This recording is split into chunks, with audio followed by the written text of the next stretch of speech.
कितनी कमाल की बात है कि जो आप दुनिया को देते हो वही आपको वापस मिलता है, फिर वो चाहे खुशी हो या गम।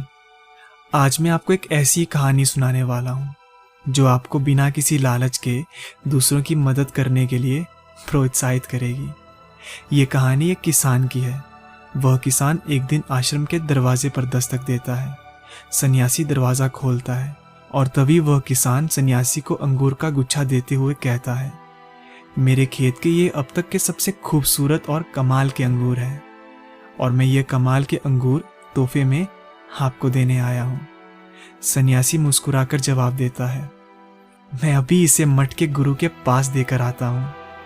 तभी किसान खुशी के साथ कहता है, नहीं, मैं ये अंगूर आपके लिए लाया हूँ।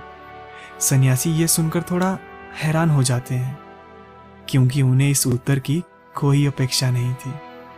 किसान मुस्कुराकर कहता है, जी हाँ, मैंने जब भी दरवाज़ा खटखटाया था तब आप ही दरवाज़ा खोलते थे। जब मेरी खेती पूरी तरह से बाढ़ की वजह से बर्बाद हो गई थी, जब मेरा बुरा वक्त चल रहा था, तब आप ही मेरी मदद किया करते थे, मुझे अनाज दिया करते थे।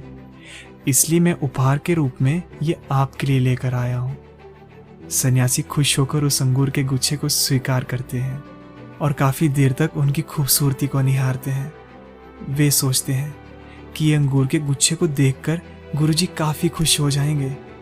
इसलिए सन्यासी वह अंगूर के गुच्छे गुरुजी को देकर आते हैं और गुरुजी वाकई अंगूर को देखकर काफ़ी खुश हो जाते हैं। लेकिन उन्होंने सोचा कि आश्रम में एक सन्यासी काफ़ी दिनों से बीमार है और उसे इस अंगूर की काफ़ी ज़रूरत है। इसलिए गुरुजी ने वह अंगूर उस बीमार सन्यासी को दे दिए। बीमार सन्यासी अंगूर को देखकर काफ़ी खुश हुए। लेकिन बीमार सन्यासी सोचते हैं कि जब मैं बुरी तरह बीमार था तब मेरी देखभाल द्वार पर खड़े उस सन्यासी ने की थी और मुझे लगता है कि द्वार पर खड़ा वो सन्यासी इस अंगूर के गुच्छे का सही हकदार है।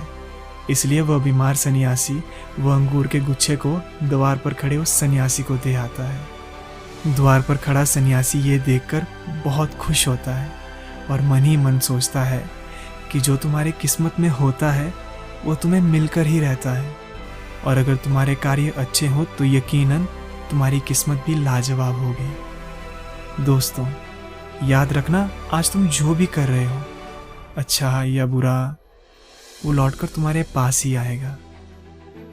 आखिर में मैं यही कहना चाहूँगा, हमारी हर प्रॉब्लम का सॉल्यूशन किसी न किसी कहानी में ज़रूर छुपा होता है। इसलिए ऐसी कहानियाँ सुनने और सुनाने के लिए सब्सक्राइब करें story of enlightenment YouTube channel को।